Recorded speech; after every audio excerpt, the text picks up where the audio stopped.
नमस्कार मित्रांनो, स्वागत आहे तुमचं आत्ताच्या ब्रेकिंग न्यूजमध्ये। संसदेतील सुरक्षा यंत्रणा भेदण्याच्या मुद्द्यावरून केंद्रीय गृहमंत्री अमित शहा यांनी संसदेमध्ये येऊन निवेदन करावं या मागणीसाठी आज सलग दुसऱ्या दिवशी लोकसभेत विरोधकांनी आक्रमक पवित्रा घेतला। त्यामुळे मंगळवारी लोकसभेमध्ये पुन्हा एकदा खासदारांवरती घाऊक पद्धतीनं निलंबनाची कारवाई झाली।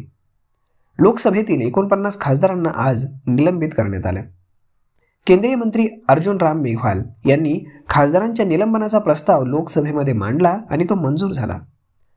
निलंबित झालेल्या खासदारांमध्ये राष्ट्रवादी काँग्रेसच्या सुप्रिया सुळे आणि अमोल कोल्हे यांचा समावेश आहे। याशिवाय मनीष तिवारी, शशी थरूर, एमडी फैजल, कीर्ती चिदंबरम, सुदीप बंडोपाध्याय आणि डिंपल यादव आणि दानिश अली यांचाही समावेश आहे।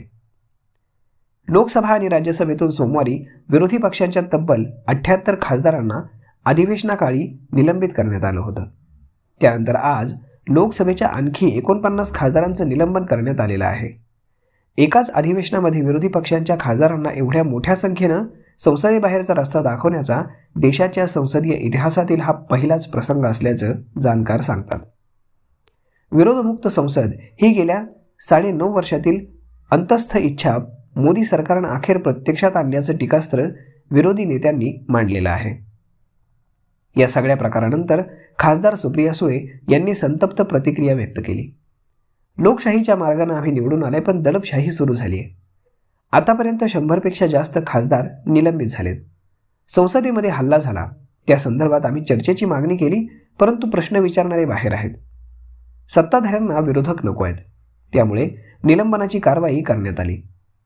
आमचं सरकार होतं त्यावेळी आम्ही असं कधीच केलेलं नाही। देशाच्या गृहमंत्र्यांनी येऊन संसदेमध्ये झालेल्या हल्ल्यासंदर्भामध्ये निवेदन द्यावं, त्यावर चर्चा व्हायला हवी, परंतु सरकारला चर्चा करायची नाही, फक्त दडपशाही सुरू आहे, असं सुप्रिया सुळे म्हणाल्या। तर मग मित्रांनो, आता यावर तुम्हाला काय वाटतं की ह्या निलंबित झालेल्या खासदारांना पुन्हा परत घेतलं जाईल का?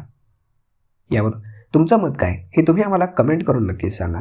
आणि जर हा व्हिडिओ तुम्हाला आवडला असेल तर आपल्या जवळच्या मित्रमंडळींसोबत देखील हा व्हिडिओ तुम्ही शेअर करायला विसरू नका। धन्यवाद।